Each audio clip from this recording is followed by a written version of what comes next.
Hey guys, I am Annie. Welcome to my channel. I am here to help you with your spoken English, your vocabulary and your communication skills. And in today's video, we are going to look at alternatives to say I want.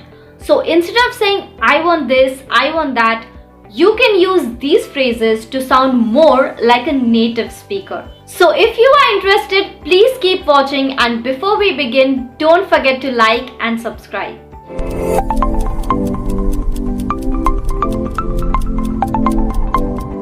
Okay, so the first alternative to I want is I am craving for. This means that you usually want something right now or you just feel like it. This is mostly used when you feel like eating something. So you say, I am craving for a slice of pizza, or better yet, I am craving for pani puri, which is not at all overrated. I am craving for. So if you feel like eating something at the moment, you can always say I am craving for. You can also use this word for things which are not food related. So if you want something, you can just say I am craving for it. The next one is I am in the mood for, which again means like you feel like something at that moment. For example, I'm in the mood for an ice cream, or I'm in the mood for a movie. So you can use this phrase whenever you are in the mood for anything.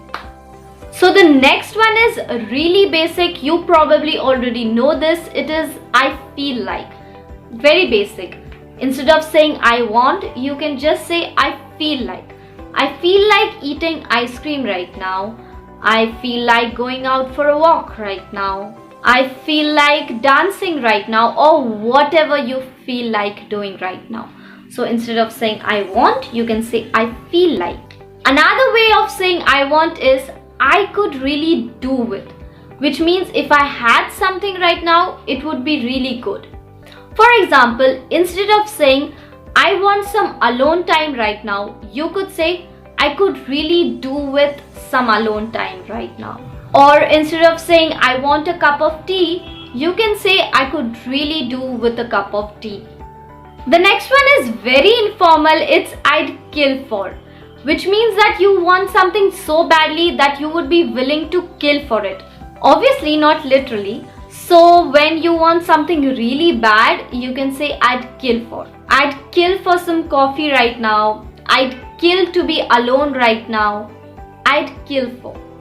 The next one is quite similar to I'd kill for. It is I'm dying to, which means you really want something. So you can say I'm dying to go out, or I'm dying to meet you, which we also use in Hindi. मैं मरी जा रही हूँ, which basically translates to I'm dying to. Next one is fancy, which is usually used in the British English. So instead of do you want a cup of tea, do you fancy a cup of tea? So fancy is a synonym of want. So instead of saying do you want a cup of tea, you can say do you fancy a cup of tea. The last one for today is I'm up for it, which basically is not I want but I can. If anyone asks you to do something, you can always say I'm up for it, which means you can do it and you are willing to do it. For example, if your friend asks you to take dance lessons together, you can always say I'm up for it. And with that, we are at the end of today's lesson. Let us recall all of the words that we learned today. Alternatives to I want, I am craving for, I'm in the mood for, I feel like, I could really do with, I'm dying for, I'd kill for, fancy, and I'm up for it. So that were the words that we learned today, which you can use instead of I want to sound more like a native speaker.